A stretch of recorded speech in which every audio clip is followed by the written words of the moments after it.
Hello, hello, hello, hello. Welcome back to our channel, mga ka-Itechuas. Talaga naman. Welcome back to our Vlogmas. Maraming salamat sa panonood again sa ating Vlogmas. Ngayon, ichichika ko sa inyo. Nakakaloka, di ba? Sa wakas, nai-apply ko na rin ang aking home credit product loan. So talaga naman, nakapag-loans na naman tayo. Nakakaloka.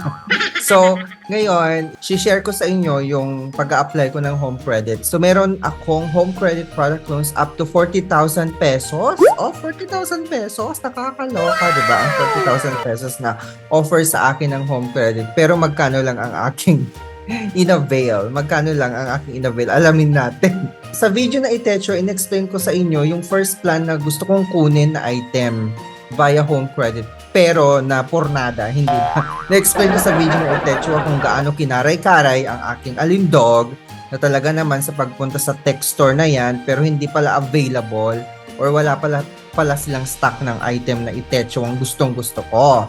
Pero na-approve na at na-process ko na ang home credit application na yan pero ang ending, di ba, magte-text sa akin ng store na yan na wala palang item. Wala pala silang stock ng camera na itecho kasi gustong-gusto ko yung kamerang kunin para naman bonggang-bongga ang pagbablog natin at hindi na mapagod-pagod ang aking iPhone sa pagbablog, di ba? Para may separate tayong video na itain. Pero ngayon, explain ko sa inyo, share ko sa inyo ang nakuha kong items.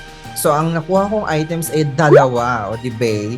So, isang microphone na bonggang-bongga na talagang gamit na gamit ko na ngayon. Kung napapansin nyo, kung okay naman ang sound niya. Hindi ba? At saka, ang external hard drive. Kasi bakit itong items ang nakuha ko? Diba? First, yung microphone kasi para naman mas okay ang ating sound pag nagva-vlog tayo, diba? Lalong-lalo pag nag-live streaming tayo at para mas malakas din ang ating kabosesan at maliwanag sa inyong mga pandinig, diba? Alam kong maarte-arte ang inyong mga alindog, diba? So, kailangan din natin mag-level up paminsan-minsan, diba? And of course, ang external hard drive. So alam niyo naman ang storya kung bakit kinailangan ko talaga ng external hard drive because kinaray-karay yung aking laptop. Binirus ang hitad, di ba? So parang syempre kailangan reformat ko na actually ang aking kalaptapan pero kailangan kong i-back up yung mga important files ko. Yun yung importanteng items na talagang kinailangan ko talaga.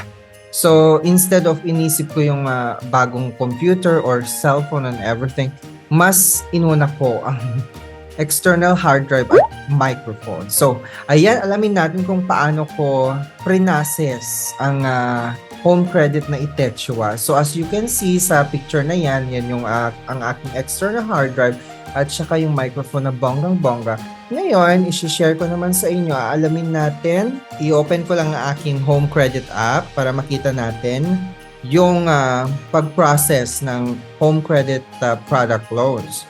So, as you can see, di ba? So, hindi nyo na makikita detail ang offer sa akin kasi nga, nagamit ko na siya. Alright, so nagamit ko na siya. And I explained on the previous video kung paano i-process yung home credit loans detail sa video na itecho. Panoorin nyo na lang dyan. Ang isi-share ko ngayon sa inyo is yung kwarta. Kasi may kasama siya. Remember, merong kasama kwarta na tinatawag pag nag-apply ka ng product loan. So ano ba yung kwarta na yan? So yung kwarta na yan para siyang G-credit, no? Para siyang G-credit ang kanyang eksena. Siyempre, nag-process na ako ng application. So, ang inuna ko muna, fill out ko ng information sa app bago ako pumunta ng store. So, pagka-fill up ko ng application ng app, siyempre, diba, selfie si Becky, ganyan. Tapos, update ko ang aking impormasyon. Siyempre, kailangan ng contact reference yan. Dalawa lang naman nilagay ko dyan. And of course, validate lang naman ang aking address and employment. And syempre, in-upload ko na rin ang aking one valid ID lang naman. So, pagka-submit ko, pak, yan si Becky, ayan, na-approve agad. O, pre-approve pala. Pre-approve agad siya. And then, kinailangan kong pumunta ng store. So, hinanap ko yung store sa may SM North para i-process ang aking application. And then, luckily, available naman ng mga items na gusto ko. So, ayan. So, nakuha ko na. And after that, Ang bait-bait ni ate, Home Credit Associate dyan sa may Micro Valley sa SM North. So, shout out sa kanya. Ang bait-bait niya and talaga naman, hindi gaya ng ibang agent dyan na talaga na, diba, ayoko na magsalita. Charot. So, ayun na nga. So, na-process ko na siya. Hinanap ko na yung items na gusto ko. Nag-sign na ako. Tapos binigyan pa ako ng ito, yung parang welcome card. So, ganyan naman talaga siya, di ba? Pag nag-a-apply kayo ng product loans ng Home Credit, meron silang pa-ganyan, pa-welcome card. Tapos, dun sa loob niya naglalaman yung loan contract, your account number, tapos kung kailan yung due date, at saka yung monthly installment mo. And ang sabi sa akin ni Home Credit Associate, loan terms ko for 1 year, 12 months ang pinili ko. So ang aking monthly installment is 1,648. So alamin natin kung magkano yung total ng aking product loan. So and sabi ni ate Home Credit Associate, kapag hindi daw ako malilate or something na ganyan, so good payer ako, wala akong late, bibigyan nila ako ng 1 month free installment sa last installment na yon. Ang lumalabas detail, pag good payer ka, wala kang mga lates na ganyan, so ang lumalabas 11 months na lang yung payment terms ko. Ayan siya. Alright. So alamin natin. So magkano ba talaga ang ginutang-jutang ko sa Home Credit Product Loans na ite? Up to 40,000 pesos ang aking product loan, pero ang nagamit ko lang dyan is around, let's see. Okay, open sesame. So it's around 13,408 pesos. O talaga naman. Pagka-sign ko at pagka-claim ko ng items, sinend na rin sa aking email ang contract information. Kasama yung QRTA contract. So, yung QRTA, ito na. So, pagka-approve mo ng product loans ni Home Credit, it comes with a QRTA na kailangan mo i-activate. It's optional kung gusto mo siyang i-activate or hindi. Alright, so ang kagandahan ng QRTA is you can use the QRTA to pay your bills via the Home Credit app mismo, and you can also use sa partner merchants nila. Pwede sa groceries and everything. Check nyo lang yung partner merchants ng QRTA. So you can get 5% discount on load sa lahat ng networks yan.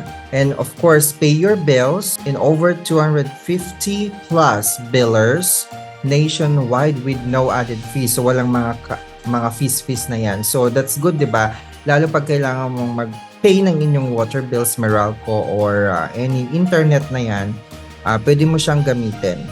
Okay? And you can also enjoy 5% rebate when you scan to pay with QRTA.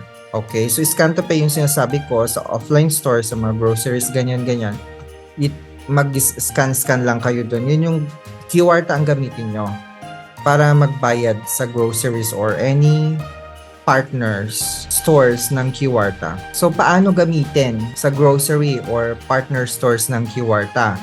So, makikita nyo doon sa cashier yung QR code. Just look for the QRPH logo at the cashier. So, ganyan yung itsura niya. Ganyan yung itsura niya. So, scan mo lang ganyan, pak. Oh. Tapos, so it is considered as buy now, pay later, di ba? Version ng Home Credits. Pero ang tawag nila dyan is QR now, pay later. O di ba? QR now, pay later ng Home Credit. Okay, let's check muna kung may fees ang paggamit sa QRTA. Interest fees are charged daily daw, starting the day after each transaction is made, while penalty fees are charged for every missed due date, starting at 200 pesos for the first missed due date and increases by 100 pesos for every consecutively missed due date thereafter. Okay, so please pay for at least your minimum amount due every due date, which comes 10 days after your billing date time, to avoid penalty fees and QRTA from being blocked. O, ganun siya. So, ayan ha. So, hindi ko pa siya natatry kasi hindi pa naman activated ang aking QRTA. Ang sabi dito, inactive spending limit. Ang spending limit ko is 5,000 pesos. Yan yung spending limit ko. So, your QRTA is currently being reviewed. Please continuously pay your product loan on time to activate and start using your Kiwarta. We'll notify you once it's ready for use. So, kailangan siguro magbayad muna ako ng first monthly installment bago ko siya ma-activate. I-wait natin, hintayin natin kung kailan siya ma-activate. So, pero andyan naman na siya sa account ko. So, as you can see, nandyan naman siya. Inactive nga lang siya. So, kailangan ma-activate muna natin siya. So, sabi dito, yung alamin din natin, paano yung computation ng interest fees. Siyempre, kailangan nating alamin yung mga fees na yan bago natin siya gamitin. Hindi lang basta-basta, meron ka ng spending limit na ganiting na amount. Tapos kinaray-karay mo na sa mga groceries, pinang-grocery mo na without knowing kung magkano yung interest fees, kung ano yung mga interest fees na yan. Diba?